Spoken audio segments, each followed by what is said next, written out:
नमस्कार ମୁଁ ହେମନ୍ତ ଦାସ ଆପଣମାନେ ଦେଖୁଛନ୍ତି ହେମନ୍ତ ଦାସ ଅଫିସିଆଲ। ଆସନ୍ତୁ ଶୁଣିବା ଛୋଟ ଏକ କବିତା ଗୁରୁ। ଲେଖିଛି କେତେ ଯେ କବିତା ବିଷୟ ଚରିତ୍ର ଭିନ୍ନ ଭିନ୍ନ। ଆଜିର ବିଷୟ ମୋ ପାଇଁ ନୂଆ, ମୋ ହୃଦୟର ଏକ ଅଭୁଲା ଚିହ୍ନ। ପ୍ରଭୁ ପିତାଙ୍କର ପ୍ରତିମୂର୍ତ୍ତି ତୁମେ, ମୋ ମନର ତୁମେ ଅଟ ଦେବତା। ଏ ଗୁରୁ ଦିବସେ ଅଭିନନ୍ଦନ ଘେନ, ପ୍ରଣାମ କରୁଛି ନୂଆଇ ମଥା।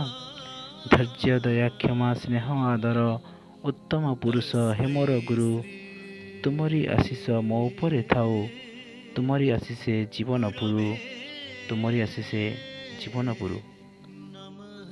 ସାଙ୍ଗମାନେ, ମା ହେଉଛି ପ୍ରଥମ ଗୁରୁ, ତାପରେ ବାପା, ତାପରେ ଆମର ଶିକ୍ଷା ଗୁରୁ,